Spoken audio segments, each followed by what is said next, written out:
ассалому алайкум ва раҳматуллоҳи ва баракату ба кулли бинандагони шабакаи садои умед лайв хуш омадем ба ин шабакаи мо. худованд ёру мададгоратон бошад. миннатдорем ки дастгирӣ кардестену бо мо ҳастем. ростӣ мехоҳам якчанд суханҳое кунам дар бораи як шахсе ки як чанд рӯз пеш ба мо як навореро равон кардан.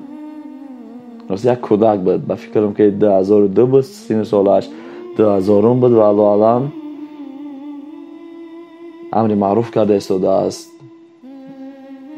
ман аввалша ки гӯш кардам гуфтам худованд ҳидоятш бигир ки хаторо сар кард. мегӯяд ки дар хонае ки зану шавҳар хоб ҳастанд, дар он хона намоз хондан ҷоиз нест. мегӯяд ки дар хонае ки падар ва модар аст, дар он хона намоз хондан ҷоиз нест. аз пеши худ ҳадис оварда истодааст. наъузу биллоҳ.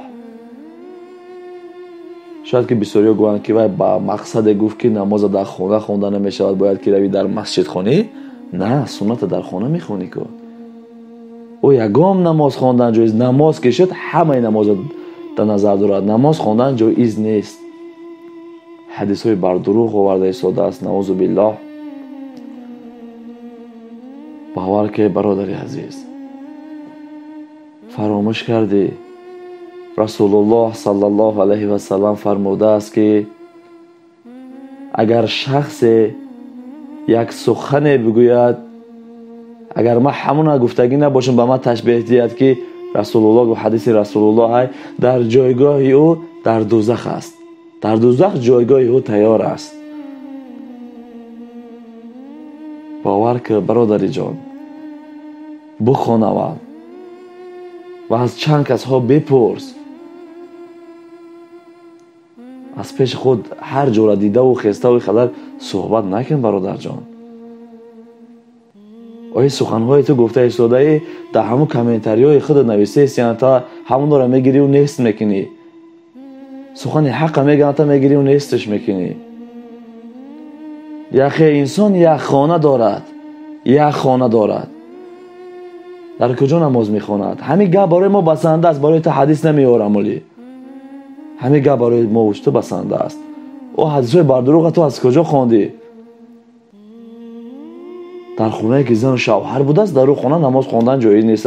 алҳамдулиллоҳ имрӯзҳо дар хонаи ҳар яки мо ву шумо ҳар як хона дар зану шавҳар аст, падару модар аст, хоҳару ака аст. набо чандин суханҳои дигарам гуфт. ростӣ барои ман сахт мерасад ки мардуме ки бечора як хелиш хондагӣ нестае, медурояд дар комментария нависад ки акаҷон ман то ҳамин қарӯза намедонистам, ина ман дигар намехонам, тавба кардам, худо маро мебахшад. бухон бародарҷон, дар хонае ки бо зану шавҳарат ҳастӣ, бо занат ҳастӣ, дар хонае ки падарат ҳастай, дар куҷое ки бошад намозатро бигузор. ба ин хел инсонҳо гӯш наандоз. худованд дергиру сахтгир аст. иёра худованд дер мегира, яке сахт мегира, аммо хеле дерш мешавад. ростӣ ман ҳар як ҳадисе ки мегӯм, дар ҳамон ҳадис дар тарс ҳастам. бовар мекунед? дар 10 касоро мепурсам, ҳамона ба як тарс ларз мехезам, ҳамон ҳадиса гап мезанам ки яке ягон ҷода ман хато накунам, яке ҳамин саҳӣ набошад. ман метарсам дар ҳамин чиз. шояд ки хато кардагӣ бошем дар баъзе наворҳомон, аз ҳама мо узр хоҳӣ мекунем. худованд низ моро бубахшад. аммо ҳаракат мекунем ки иншоаллоҳ ки наворҳое кунем бо далел бошад. баъзе қиссаҳо, баъзе ҳадисҳо мегӯем, фаромӯш мекунем, ҷо китобша гап занем, ба бисёр дар комментариҳо менависанд. иншоаллоҳ ки ҳаракат мекунем китобошам барои шумо дар рӯи навор бигузорем. хайр иншоаллоҳ ки қориёву домлое ки мисол хондаги ҳастанд, ҳо медонанд ки дар кадом китоб ва дар кадом ҳадис, аммо мардуми мисол баъзеҳо намедонанд. иншоаллоҳ ки боз мегузорем. ростӣ барои ман хеле сахт расид.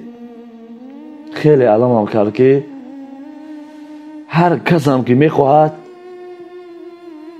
میخیزه در همین اسلام صحبت میکند، میلش خوشا به حالت صحبت که رسول الله صلی الله علیه و سلم فرمود که هر جا حدیثی مرا میبینید سخن نیک است او را پهن کنید، پهنش کن. نیکم اول بپرس انیق که همین صحیح هست یا اینکه نیست، بعدا بخیز و نوار کنش. و باز با همه همین برادرایی که بلاگر هستن و نصیحت میکنن یک چیز رساندنی هستم، باور کن هر صحبت میکنی اول فکر کن، بپرس از چند کسا، چون که هم به خود ضرر میاری، هم به عائلت ضرر میاری، هم آخرت خطر میسوزانی، هم در این دنیا در نزد قانون جواب میگوی به هر روی هر یک سخن گفتگیت که تو از کجا سخن کردستی، جان خطر دست بگیر اول. و دویم روز قیامت در نزد خدا جواب میگی که از کجا سخن کردی. هر کتاب ببینین و بخیزین گپ زنین، ما میتونم کتاب چاپ کرده، یک کس دیگر هم میتونه کتاب چاپ کرده. امام ابو حنیفه میفرماید هر سخنی که میشنوید سرچشمه او را نظر که اول سرچشمهش ببینید که همین سخن از کجا برآمده است. قبولش نکن هر کسی که چیزی که میگه در حال این گپ گفت و در دل تو شبهش غلطید و قبولش میکنی. نه، تا سرچشمه همون نفهمی قبولش نکن. راستی ما که در مذهب امام ابو حنیفه هستیم، بهترین مذهب الحمدلله، طبق مذهب خودمون عمل کنیم، چون که امام ابو حنیفه رحمه الله میفرماید هر سخنی که من گفتم اگر از قرآن و سنت که پیدا نکردین توف کنین و در دیوار زنینش. سخنهای امام ابو حنیفه طبق قرآن است و سنت رسول الله صلی الله علیه و سلم است. راستی نصیحت من به همین برادری هست که همین سخنها میزند، یخی نوارهاش تا میلیون گرفته است. من عکسش رو نمیگذارم، چون که امام مالک رحمت الله علیه میفرماید اگر نصیحت میکنی در تنهایی کن، اگر در بین مردم مرا نصیحت کردی بلکه تو مرا نصیحت نه و شرمنده کردی. همین سبب من عکس همین نمیگذارم که نبینی که کی هست. تنها در سخنش سختم رسید. این هم یک هدیه به همین برادر است تا که اصلاح شود. همچنون که نوار کردی و به مردم همین سخنها را گفتی، باز بخی همین خیلی نوار کنه از مردم عذرخواهی که همون مردمی که از روی تو همین سخن تو را قبول کردن گناهی همون هم دست آمدن میگیره. همین سبب خیلی بکه و مردم بفهمم که همین چیز خطا بخشش بگو که من همجا خطا کردم. تمامی علمای دین اسلام، تمامی صحابه ها، کسی که به خطا که میکرد میگو که مرا ببخشین من خطا کردم. چگونه ای که حضرت عمر رضی الله عنه در مسجد در بین قوم نشسته بود، یک سخن کرد خطا کرد، یک مادر خیز گفت ای عمر این گونه نیست، انا این گونه است. حضرت عمر رضی الله عنه گفت از همه شما عذر میخواهم، خدا نیز مرا ببخشد، شما مرا ببخشین، من خطا کردم. بخشش پرسیدن برای گناه خود اینجای پسزنی خود نیست، چون که تو در بین مردم ایرا آغاز کردی، در بین مردم گپش زن خطایی ده که مردم همون چیز اصلاح کنن، در همراه رفته باشن برگردن. اگر که بین خود و خدا که میشد، البته که او عذرخواهی از مردم نمیکردی، فقط توبه در درگاه خدا میکردی.